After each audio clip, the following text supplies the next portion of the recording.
What happened yesterday was not okay. It will never be something any of us will just accept as inevitable.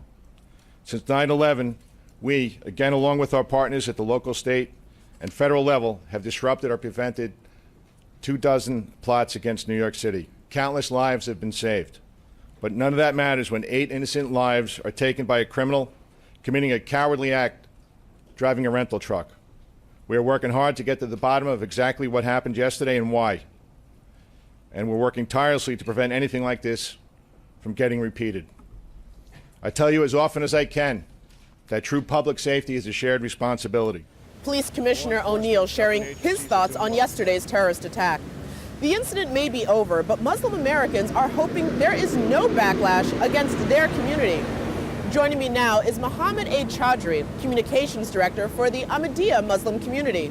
Mohammed, welcome. Thank you for having me. First thing I want to get, what was your reaction when you first heard of this terrorist attack in Lower Manhattan? When I heard about these terrorist attacks, the first reaction was a deep sense of loss and mourning as an American, because it was not too far from the World Trade Center, and I vividly recall that memory as well. And now this to happen again in New York City, a city that I love, was a deep sense of loss. And then last night, when I showed up to the site, I felt the pain of not only New Yorkers, but I felt the pain of Muslims. I felt the pain of everyone who can sense that this is a senseless act, and my deepest and our deepest condolences and sympathies to the victims, their families. And I can only imagine how taking a friendly bike ride one afternoon and this happening is just horrific. We've heard a lot of reaction from all different levels of government. At the city level, it's been called a lone wolf attack. At the federal level, the president has indicated that this is part of a larger, wider terrorist problem. It's a lot to unpack here, but most importantly, what is it that you would want people to know and understand about Muslim immigrants and Muslim Americans? So as a member of the Ahmadiyya Muslim community, the Muslims who believe in the Messiah, Mirza Ghulam Ahmad, we're the largest organized Muslim community in America, with over 75 chapters, and in the world. We have a worldwide leader. So context and leadership matters in this. And leadership in the White House, I believe our president is coming up to speed, and he's learning about a lot of things, including Islam. I feel, and we feel, that his understanding of Islam is incomplete right now. If he understood what true Islam really was, he would not have the tone that he has. He would not be attacking a religion. He would be taking on the extremists of all forms and sizes.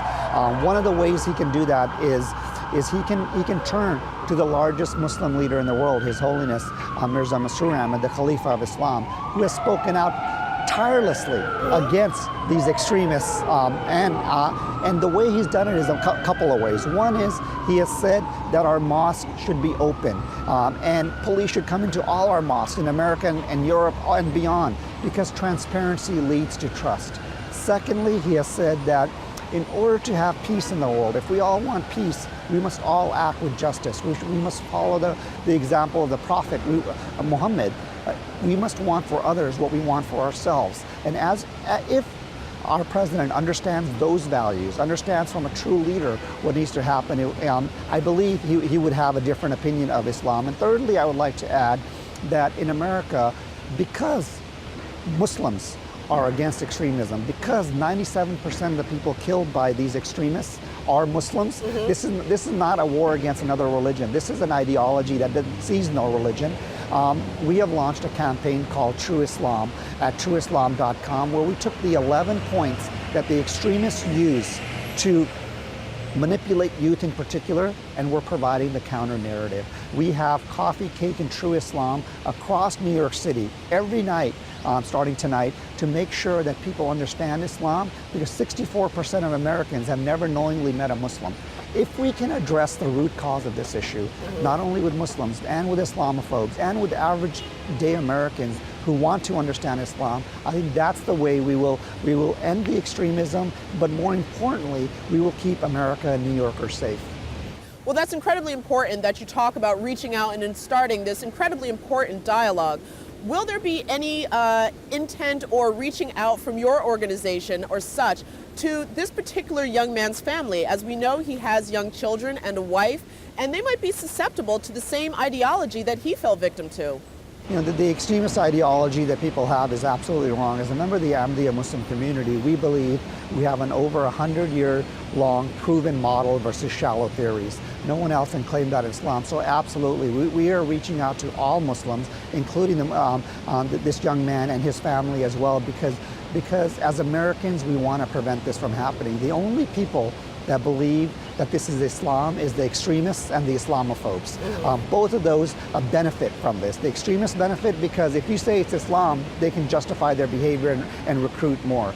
For the Islamophobes, it's propaganda. So we need to address both sides of that. But to end extremism, we need to look at all extremism, not just Muslims. We need to look at what FBI says is the largest single threat in America of extremists is actually, and terrorism is actually white supremacy. We need to address all those things and come together as Americans, not to call out a religion, a race, a community, but to come together to address the real issue.